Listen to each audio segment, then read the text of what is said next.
I first attended an AAEA meeting when Jim Lilly was the guy who kept all the records. So that would have been sometime in the 60s. I don't know what year it was. It really became big time for me when Lynn Richardson became president. And Lynn asked me to do something that I'd never given any thought to, and I don't guess anyone else in AAEA had, because it turned out to be something that became historic in nature with the organization. The Flame Committee is what it eventually became, but at the time he just asked me to be part of a task force that was going to try to revamp the aims and purposes of AAEA, and especially to deal with the issue of ethics, editorial ethics. And I, of course, agreed to do that, not knowing what I was getting into, that it was going to be something that would be several years in the making and have such huge impact.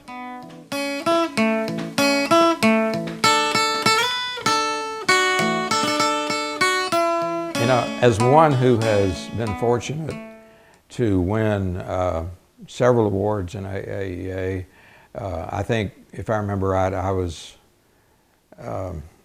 I guess I was the first, and maybe no one has since won Writer of the Year twice in a row, back to back.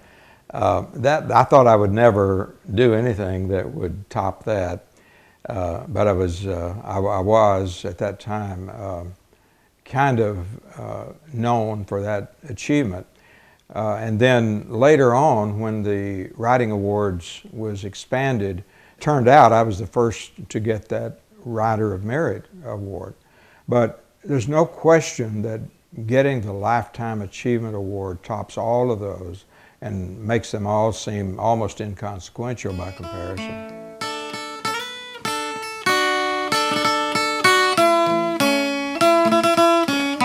AAEA had a large impact on me in that it did force me to think globally more than I ever had before. In AAEA, you have the relationship with the International Federation of Agricultural Journalists, and especially if you ever go one of those IFAJ congresses, you know, you begin to realize just how interconnected agriculture is globally.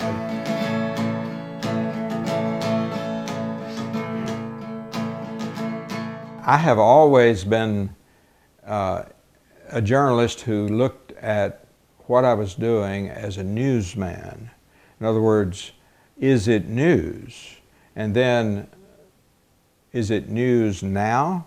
That you can use now? And if it is, here's how. It's not so much that I'm trying to build up people, I just like to tell people stories. And I'm not so sure that agricultural journalists today are that oriented toward news as much as we were back in those days. I seem to see more of the nuts and bolts, how to do things in the publications that I see, rather than the emphasis on news. Wagon wheels turning with a cotton-covered sign, me and little Tommy rode the first load into town. To me, that is what AAEA is all about in terms of its value to me personally, is the professional improvement, the Writing Awards program, the Photography Awards program.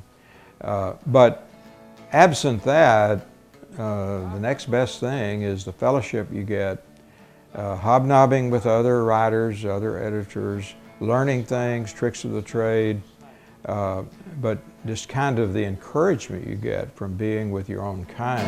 Cotton gins ginning out, pennies for the pound, like a giant vacuum cleaner, sucking lead up off the ground. There are just 2 or 3 things that are most important. One would be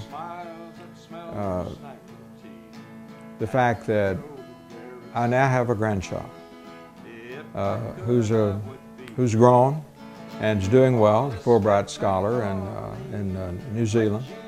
about to go to work for the UN after completing work over there. The other thing would probably be when Herb Cater taught me to play guitar.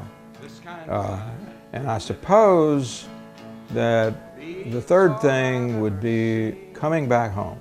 I'll be grateful to AAEA forever for the things that it has done in my life to improve my profession and to make me understand that I made a good choice back in the day at Texas A&M when I learned about that there was a course called agricultural journalism.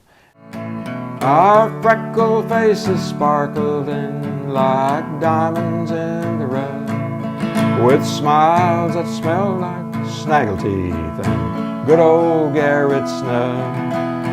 If I could, I would be trading all this fat back for the lean, when Jesus was our Savior and cotton was our King.